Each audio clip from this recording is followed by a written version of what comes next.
Okay, so generally speaking, when you're doing a controlled exposure, when you're doing a session with a dog, with your dog, it's not how long that session is, it's not how long that exposure is, it's how often you're doing them and how often you're walking away with a net positive, at the very least with a net neutral.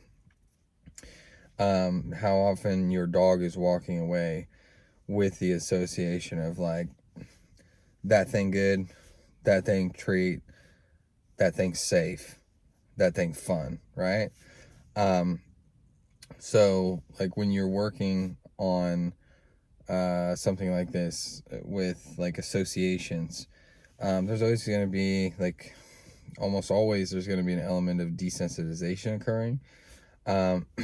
If it's something that's scary, if it's something that's novel, if it's something that causes uncertainty, or apprehension, but also like when you're conditioning your dog systemically, giving reinforcers when your dog is acting a certain way or refraining from acting a certain way with the presentation, or the presence of like a certain stimulus or stimuli.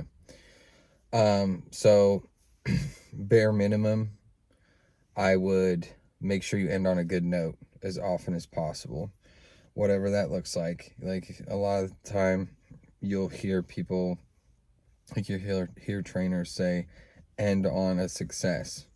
And so that can be the smallest of successes, is like they say, go back to a behavior that your dog can do easily.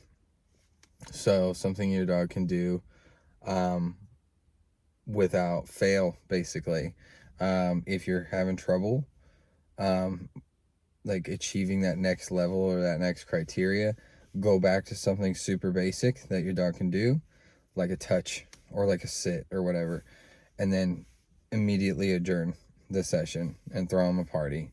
The more you push, the more frustrated you're going to get, the more frustrated your dog's going to be, the more confused they're going to be, and they're not going to be very motivated.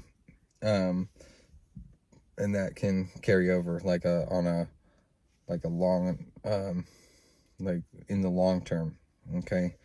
And so end on a good note, end on a small success, and go back to something that they know how to do, something that they're pretty reliable at, before you end up with a net negative. You don't want to have negative gains when you're working on something like this.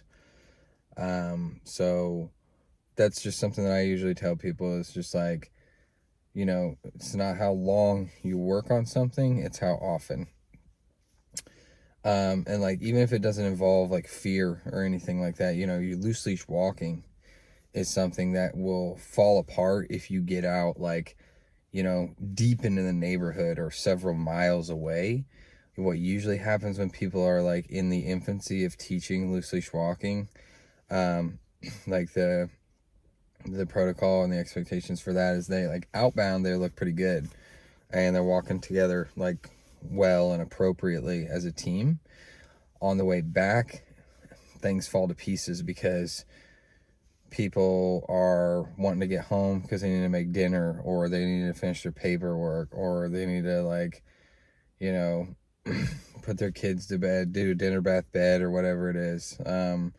So you name it, like a lot of the time people are pretty diligent about like keeping their structure together, working on that reinforcement zone. But on the way back, they're running out of food reinforcers, they are running out of time, they haven't budgeted their time very well, and then they let their dog pull them.